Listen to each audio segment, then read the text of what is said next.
இன்றைக்கி வந்து பார்த்திங்கன்னா ஹைட்ரஜன் பெராக்சைடுடைய வேதி பண்புகள் பார்க்கலாம். ஹைட்ரஜன் பெராக்சைடு வந்து பார்த்திங்கன்னா நிலைப்புத்தன்மை அற்றது ஸ்டூடெண்ட்ஸ், சீக்கிரமாக சிதைஞ்சு போயிடும்னு அர்த்தம். இதனுடைய நீர் கரைசல் என்ன ஆகும்னா தானாகவே விகிதச்சிதைவடையும்னு சொல்கிறாங்க. இதை எடுத்து நம்ம நீரில் போட்டோம்னா விகிதச்சிதைவடைந்து என்ன கிடைக்கும் அப்படின்னா பாருங்கள், கீழே கொடுத்துருக்காங்க. விகிதச்சிதைவடைந்து தானாக விகிதச்சிதைவடைந்து நீரையும் ஆக்சிஜன் வாயுவையும் தரும். பாருங்கள், ஹைட்ரஜன் பெராக்சைடு இருக்குதா? ஹைட்ரஜன் பெராக்சைடில் என்ன இருக்குது பாருங்கள், பெருசு பண்ணி பார்க்கலாம். ஹைட்ரஜன் பெராக்சைடு, இதில் ஹைட்ரஜன் பெராக்சைடின் வாய்ப்பாடு H2O2. இதில் 2 ஹைட்ரஜன் இருக்குது, 2 ஆக்சிஜன் இருக்குது. H2O2 O2OOன்னு போட்டுக்கலாம். இப்போ என்ன ஆகுது அப்படின்னு பார்த்தீங்கன்னா, இங்கே இருக்கிற ஹைட்ரஜன் இங்கே இருக்கிற H2Oவோட சேர்ந்து H2Oவாக மாறிடுது. ஸோ ஒரு ஆக்சிஜன் இருக்குது. ஒரு ஆக்சிஜனை நம்ம ஓன்னு போடக்கூடாது, என்னென்னு போடணும், half O2ன்னு போடணும். புரியுதா ஸ்டூடெண்ட்ஸ்? half O2ன்னு போட்டோம்னா கரெக்ட். ஏன்னா சிங்கிளாக ஒரு ஆக்சிஜன் போடக்கூடாது, எப்போவுமே அணுநிலை ஆக்சிஜனாக பயன்படுத்தக்கூடாதுன்னு சொல்லியிருக்கோம். அணுநிலை ஆக்சிஜன் சமன்பாட்டில் எழுதக்கூடாது, மூலக்கூறு வடிவில் எழுதணும். அப்போ O2ன்னு போட்டால் அப்போ தான் half போடணும் முன்னாடி, அப்போ தான் என்ன ஆகும், ஓன்னு அர்த்தம். ஓகேவா? புரியுதா ஸ்டூடெண்ட்ஸ்? சரி, அடுத்து வந்து பார்த்திங்கன்னா இந்த ஹைட்ரஜன் பெராக்சைடு என்ன ஆகும்னா மெதுவாக தான் வினை நடக்கும். இருந்தாலும்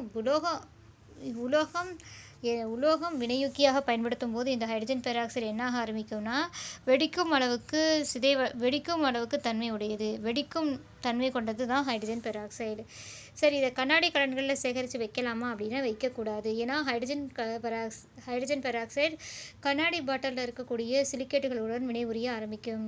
அடுத்து வந்து பார்த்திங்கன்னா இது விகிதச்சிதைவு வினைக்கு வினையூக்கியாகவும் செயல்படும். இதனால தான் ஹைட்ரஜன் பெராக்சைடை கண்ணாடி பாட்டிலில் சேமித்து வைக்காமல் எதில் சேகரித்து வைக்கிறாங்கன்னா நெகிழி கலன்களில் சேமித்து வைக்கிறாங்க.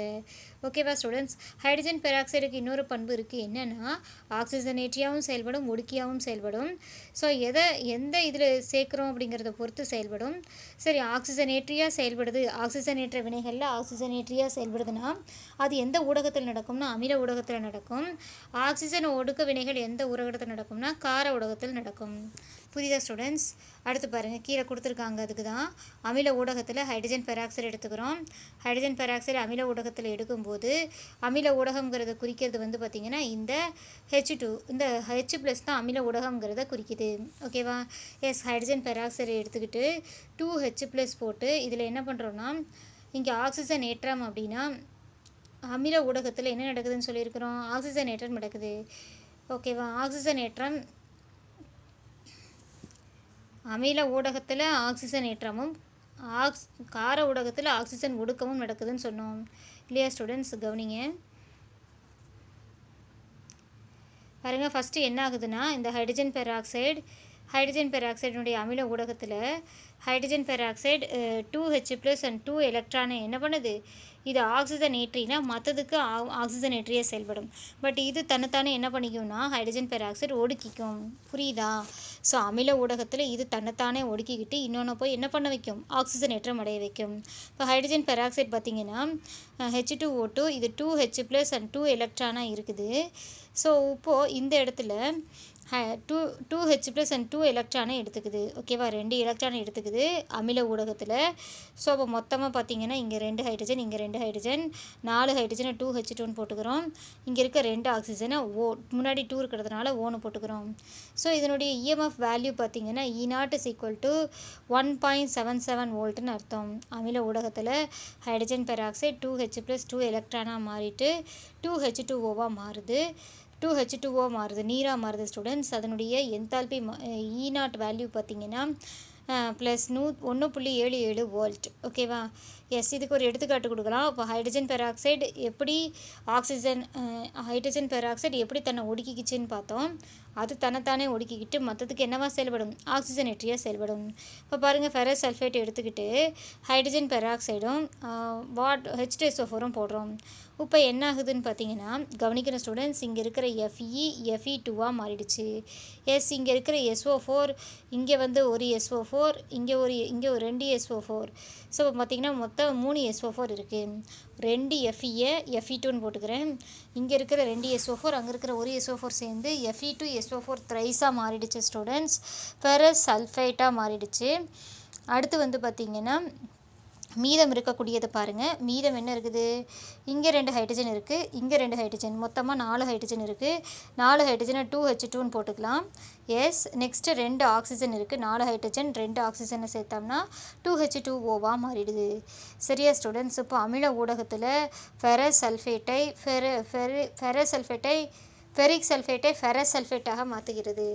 ஃபெரஸ் சல்ஃபேட்டை ஓகேவா, ஃபெரஸ் சல்ஃபேட்டை ஃபெரிக் சல்ஃபேட்டாக மாற்றக்கூடியது எது? ஆக்சிஜனேற்றம் அடைய வைக்கக்கூடியது எது அப்படின்னா இந்த ஹைட்ரஜன் பெராக்சைடு. சரி ஸ்டூடெண்ட்ஸ், அடுத்து கார ஊடகத்தில் பாருங்கள். கார ஊடகத்தில் அது மற்றதுக்கு ஒடுக்கியாக செயல்படும். ஆனால் தன்னைத்தானே இது என்ன பண்ணிக்கும்? ஆக்சிஜனேற்றம் அடைய வச்சுக்கும். இது ஆக்சிஜனேற்றம் அடைஞ்சிட்டு இன்னொன்று போய் என்ன பண்ணும்? ஒடுக்கும். இப்போது HO2 minus plus OH minus hydrogen பெராக்சைடில் இருக்கிற எதிர் அயனியை மட்டும் எழுதிக்கிட்டாங்க. இது என்ன பண்ணுது? கார ஊடகத்தில் இருக்கிற OH மைனஸ் இது எடுத்துக்கிட்டு பாருங்கள். ஸோ இங்கே இருக்கிற O2 HO2வில் இருக்கிற இந்த O2 அப்படியே O2வாக வந்துருச்சு. எஸ். அடுத்து இங்கே இருக்கிற 2 ஹைட்ரஜன் H2வாக வந்துருச்சு. இங்கே இருக்கிற H2Oவாக மாறிடுச்சு. ஸோ அப்போ என்ன ஆகுதுன்னா இங்கே ஒரு மைனஸ் பாருங்கள், நல்லா கவனிக்கணும். OH2வில் ஒரு மைனஸ் இருக்குது, OH2வில் ஒரு மைனஸ் இருக்குது, அதே மாதிரி OH மைனஸில் ஒரு மைனஸ் இருக்குது. ஸோ ரெண்டும் சேர்ந்து 2 எலக்ட்ரானாக மாறிடுச்சு. ஓகே. ஸோ இதனுடைய EMF வேல்யூ பார்த்திங்கன்னா ப்ளஸ் 0.08 வோல்ட். ஓகேவா, எடுத்துக்காட்டு கொடுத்துருக்காங்க. இப்போ இது என்ன பண்ணிக்கிச்சு? கார ஊடகத்தில் இது தன்னைத்தானே ஆக்சிஜனேற்றம் அடைய வச்சிச்சு. ஆக்சிஜனேற்றம் அப்படின்னா எலக்ட்ரானை இழத்தல் தான் ஆக்சிஜனேற்றம். இங்கே கார ஊடகம் அப்படின்னா கண்டிப்பாக OH மைனஸை சேர்க்கணும். ஓகேவா. எஸ். அடுத்து எடுத்துக்காட்டு பாருங்கள். K1O4 எடுத்துக்கிறோம். இப்போ K1O4ங்கிறது சிறந்த ஆக்சிஜனேற்றி. அதை என்ன பண்ணுறோம்? இப்போ நம்ம ஆக்சிஜனேற்றியாக மற்றதுக்கு தான் செயல்படும், பட் அதை நம்ம என்ன பண்ணுறோம்? ஒடுக்குறோம். ஹைட்ரஜன் பெராக்சைடு இந்த இடத்துல ஒடுக்கியாக செயல்படுது. K1O4ஐ மாங்கனஸ் டை ஆக்சைடாக ஒடுக்குகிறது. ஓகேவா, பார்க்கலாமா எப்படின்னு? கவனிங்க ஸ்டூடெண்ட்ஸ். இங்கே பார்த்திங்கன்னா இதில் எஸ் கவனிங்க, இங்கே இருக்கிற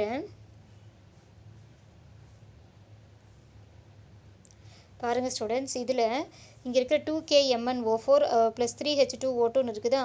எஸ். இங்கே இருக்கிற 2Mn ஓகே, இங்கே 2Mn இருக்குது. மொத்தமாக எத்தனை ஆக்சிஜன் அப்படின்னா 2 × 4 8 ஆக்சிஜன் இருக்குது. 8 ஆக்சிஜனை 4 ஆக்சிஜன் 2 ஆக்சிஜன்னு பிரித்து வச்சுக்கிறேன். ஓகே. எஸ். இப்போ 2 பிரித்து வச்சுக்கிறேன். இப்போ பாருங்கள் இங்கே என்ன ஆகுதுன்னா, ஸோ நல்லா கவனிக்கணும். இங்கே இருக்கிற 2K சாரி ஸ்டூடெண்ட்ஸ், இங்கே இருக்கிற 2Mn ஃபஸ்ட்டு Mn பாருங்கள். இங்கே இருக்கிற 2Mn ஓகே, இங்கே இருக்கிற 2Mn, இங்கே இருக்கிற 2 ஆக்சிஜன், இங்கே இருக்க 4 ஆக்சிஜனோட சேர்ந்து2MnO2வாக மாறிடுச்சு. இங்கே இருக்கிற 2MnO2வாக மாறிடுச்சு. அடுத்து பார்த்திங்கன்னா 2K, இங்கே இருக்கிற 2Kவும் ஓகேவா. அடுத்து OH ஓகே, கவனிங்க. இங்கே இருக்கிற ஓவும் கவனிக்கிற ஸ்டூடெண்ட்ஸ், இங்கே 2 O இருக்கா? எஸ். இங்கே இருக்கிற 2Kவும் இங்கே இருக்கிற 2 O ஓகே. ஸோ நெக்ஸ்ட் இங்கே 6 ஹைட்ரஜன் இருக்குது. 6 ஹைட்ரஜன் 6 ஆக்சிஜன் இருக்குது. 6 ஹைட்ரஜனில் 2 ஹைட்ரஜனை எடுத்துக்கிட்டு இங்கே வந்துருச்சு. மீதி 4 ஹைட்ரஜன் இருக்குது. 4 ஹைட்ரஜன் இங்கேயும் ஓகே. எஸ். நெக்ஸ்ட் பார்த்திங்கன்னா ரிமைனிங் இதில் இன்னும் எவ்வளோ ஆக்சிஜன் இருக்குன்னா 2 ஆக்சிஜன் இருக்குது. எஸ். ஸோ நல்லா கவனிக்கிறேன் ஸ்டூடெண்ட்ஸ். இங்கே கவனிங்க, இங்கே இந்த 2H2 எப்படி வந்துச்சு அப்படின்னா இங்கே 6 ஹைட்ரஜனில் 4 ஹைட்ரஜன் இங்கேயும் 2 ஹைட்ரஜன் இங்கேயும் இருக்குது. நெக்ஸ்ட்டு பார்த்திங்கன்னா 6 ஆக்சிஜன் அப்படியே இருக்கட்டும். நெக்ஸ்ட்டு இந்த நல்லா கவனிங்க, இங்கே இருக்கிற 2 ஆக்சிஜன் இங்கே இருக்கிற 2 ஆக்சிஜனும் இங்கே இருக்கிற 2 ஆக்சிஜனும் ஓகேவா சேர்ந்து 2H2Oவாக மாறிடுச்சு. அடுத்து 6 ஆக்சிஜன் என்னென்ன போட்டுக்கலாம்? 3O2ன்னு போட்டுக்கலாம். புரியுதா ஸ்டூடெண்ட்ஸ்? நான் என்ன சொல்கிறேன் புரியுதா? பாருங்கள், 2KMnO4 ப்ளஸ் 3H2O2ன்னு இருக்குதா? இப்போ பார்த்திங்கன்னா இங்கே இருக்கிற 2Mn அப்படியே போட்டுக்கலாம். Yes. So next 4 oxygen 4 2 8 oxygen 8 ஆக்சிஜனை 4 2 2ன்னு பிரிச்சுக்கிறோம். இந்த இடத்துல 2Mnனும் இங்கே இருக்கிற 4 ஆக்சிஜனும் சேர்ந்து 2MnO2வாக மாறிடுச்சு. அடுத்து இங்கே இருக்கிற 2 பொட்டாசியம் இங்கே இருக்க 2 potassium 2 oxygen 2 potassium 2 oxygen. So 6 ஹைட்ரஜனில் 2 hydrogen இந்த இடத்துக்கு வந்துருச்சு. மீதி 4 ஹைட்ரஜன் இருக்குது. 4 ஹைட்ரஜன் இங்கே இருக்குது. ஸோ மீதி இங்கே இருக்க 2 ஆக்சிஜன் 4 ஹைட்ரஜனும் மீதம் இருக்கக்கூடிய 4 ஹைட்ரஜனும் சேர்ந்து 2H2Oவாக மாறிடுச்சு. அடுத்து வந்து பார்த்திங்கன்னா 6 ஆக்சிஜன் மட்டும் இருந்துச்சு. அந்த 6 ஆக்சிஜனை 3O2ன்னு போட்டுக்கிட்டோம். புரியுதா ஸ்டூடெண்ட்ஸ்? சரி, நெக்ஸ்ட்டு ஹைட்ரஜன் பெராக்சைடின் பயன்கள். ஹைட்ரஜன் பெராக்சைடு எதுக்கெல்லாம் பயன்படுது அப்படின்னு பார்த்தீங்கன்னா, ஆக்சிஜன் ஏற்றும் திறன் இருக்குது இதுக்கு. ஸோ அதனால் உருவாகும் வினைப்பொருட்களில் நீர் மற்றும் ஆக்சிஜனின் தீங்கற்ற தன்மையாலும் இது என்னவா செயல்படுதுன்னா பல்வேறு பயன்களை கொண்டுள்ளது. ஓகேவா? சரி, என்ன பண்ணுது அப்படின்னு பாருங்கள். இதுக்கு என்ன தன்மை இருக்குதுன்னா ஆக்சிஜன் ஏற்றும் திறன் இருக்குது. இது வினைப்பொருட்களான விளைபொருட்கள், இதில் கிடைக்கக்கூடிய வினைப்பொருட்கள் வந்து எதை கொண்டு வந்து உருவாக்கலாம் அப்படின்னா நீரும் ஆக்சிஜன் தான் நீரும் ஆக்சிஜன் தான் இதனுடைய வினைப்பொருட்கள். அதை வச்சு தான் தயாரிக்கிறாங்க. சரி, இந்த ஹைட்ரஜன் பெராக்சைடு என்னென்னா தீங்கற்ற தன்மையினாலும் இது பல்வேறு பயன்களை கொண்டு இருக்குது. ஓகேவா? ஹைட்ரஜன் பெராக்சைடு வந்து தீங்கை விளைவிக்காது. ஸோ அதனால் இது நிறைய பயன்கள் இருக்குது இதனால். ஸோ நீரை சுத்திகரிக்கும் செயல்களில் மாசுகளை ஆக்சிஜனேற்ற செய்யவும் பயன்படுது. நீரை சுத்திகரிக்கும்னா நீரை தூய்மை செய்கிறாங்க இல்லையா, அந்த மாதிரியான செயல்முறைகளில் மாசுக்களை ஆக்சிஜனேற்றம் அடைய செய்ய பயன்படுது. ஸோ வீரியம் குறைந்த புரைத்தடுப்பானாகவும் செயல்படுது. புரைத்தடுப்பான ஆன்டிசெப்டிக்காக செயல்படுது. லைட் ஆன்டிசெப்டிக்னு சொல்கிறோம் இல்லையா, அது செயல்படுது. துணி, காகிதம், முடி பாதுகாப்பு தொழிற்சாலைகள்லையும் வெளுக்கும் பொருளாக பயன்படுது. ஸோ துணி துவைக்கவும் சரி, காகிதத்தில் இருக்கக்கூடிய அழுக்கு நீக்கிறதுக்கும் சரி, முடியை பாதுகாக்கும் தொழிற்சாலைகளில் கூட இந்த ஹைட்ரஜன் பெராக்சைடு பயன்படுது. இதெல்லாம் 1 மார்க் கொஷின் ஸ்டூடெண்ட்ஸ். 2 மார்க்லையும் கேட்கலாம். சரி, பழங்கால ஓவியங்களுடைய வெண்மை நிறத்துக்கு பயன்படும் நிறமி வந்து Pb3OH2CO3 Pb3OH2CO3 வந்து காற்றில் இருக்கக்கூடிய ஹைட்ரஜன் சல்ஃபைடுடன் வினைபுரிவதால் கருமை நிற லெட் சல்ஃபைடு உருவாவதன் காரணமாக வெண்மை நிறம் இழக்கப்படுகிறது. சரிங்களா ஸ்டூடெண்ட்ஸ்? இப்போ பார்த்தீங்கன்னா பழங்கால ஓவியம்னா தாஜ்மஹால் எடுத்துக்கலாம். அந்த தாஜ்மஹாலுடைய வெண்மை நிறம் இன்னும் இருக்குதானா? இல்லை.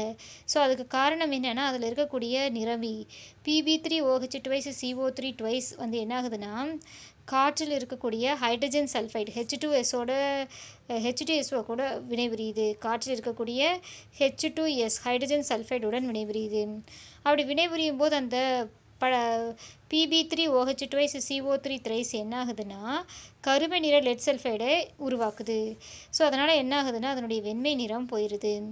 ஓகேவா? தாஜ்மஹாலுடைய வெண்மை நிறம் போகிறதுக்கு காரணமே இதுதான். ஓகேவா? சரி, ஹைட்ரஜன் பெராக்சைடு வந்து கருமை நிற லெட் சல்ஃபேட்டினை என்னவா மாற்றுதுன்னா வெண்மை நிற லெட் சல்பேட்டாக மாற்றுது. பாருங்கள், லெட் சல்பேட்டாக மாற்றுது. சரியா ஸ்டூடெண்ட்ஸ்? ஓவியங்களில் நிறம் மீளவும் பெற செய்யுது. சப்போஸ் இதில் ஹைட்ரஜன் பெராக்சைடு மிக்ஸ் பண்ணி விட்டுருந்தோம் அப்படின்னா உருவான லெட் சல்ஃபேட்டாக மாற்றி மறுபடியும் அந்த நிறம் வர வைக்க செய்யுது. ஓகேவா? சரியா ஸ்டூடெண்ட்ஸ்? பாருங்கள், இப்போ கவனிங்க. இப்போ லெட் சல்ஃபைடு வந்ததுனால தான் கருமை நிறம் தாஜ்மஹால் மேலே உருவாச்சு. இப்போ அதில் ஹைட்ரஜன் பெராக்சைடு மிக்ஸ் பண்ணி நம்ம அந்த பெயிண்டெல்லாம் அடிச்சிருந்தோம் அப்படின்னா என்ன ஆகும்னா இங்கே இருக்கிற பிபியும் இங்கே இருக்கிற எஸ்ஸு இங்கே இருக்கிற மொத்தமாக இந்த இடத்துல எத்தனை ஆக்சிஜன்? 8 ஆக்சிஜனை 4 ஆக்சிஜன்னு பிரிச்சிடலாம். ஓகேவா? இங்கே இருக்கிற பிபிஎஸ் இங்கே இருக்கிற 4 ஆக்சிஜனோட சேர்ந்து இங்கே இருக்கிற பிபிஎஸ் இங்கே இருக்கிற 4 ஆக்சிஜனோட சேர்ந்து PbSO4 மாறிடுச்சு. அடுத்து வந்து பார்த்திங்கன்னா பிபி இங்கே இருக்கிற SO4ஓட சேர்ந்து PbSO4 மாறிடுச்சு. சரி, மீதி இங்கே பார்த்தீங்கன்னா மொத்தம் 8 ஆக்சிஜனில் 4 ஆக்சிஜன் இங்கே, மீதி 4 ஆக்சிஜன் இங்கே இருக்குது. ஓகேவா? 4 ஆக்சிஜன் அப்படியே வந்துருச்சு. இங்கே இருக்கிற 4H2 அப்படியே இங்கே இருக்குது. 4H2 இந்த இடத்துக்கு வந்துருச்சு. புரியுதா students? PbS + 4H2O2 gives PbSO4 + 4H2Oவாக மாறிடுச்சு. புரியுதா ஸ்டூடெண்ட்ஸ்? அடுத்து பாருங்கள். ஸோ இது வந்து இது மாதிரி நம்ம லெட் சல்ஃபைடு Pb3OH2CO3 இது உருவாகிறதுனால தான் ஹைட்ரஜன் சல்ஃபைடோட வினைபுரியுது. தாஜ்மஹாலில் பளிங்குக்கல்லாம் இது மாதிரி இருக்கக்கூடியது வினைபுரியறதுனால லெட் சல்ஃபைடாக கருமை நிறம் உருவாச்சு. அதில் ஹைட்ரஜன் பெராக்சைடு படும்போது என்ன ஆகுதுன்னா லெட் சல்ஃபேட்டாக மாற்றி வெண்மை நிறத்தை மீளவும் பெற செய்யுது. ஸோ அதனால் என்ன பண்ணோம், நம்ம பெயிண்ட் அடிக்கும் போதே ஹைட்ரஜன் பெராக்சைடில் மிக்ஸ் பண்ணி அடித்தோம்னா அதனுடைய நிறம் மங்காமல் தொடர்ந்து அப்படியே இருக்கும்னு சொல்கிறாங்க. புரியுதா ஸ்டூடெண்ட்ஸ்?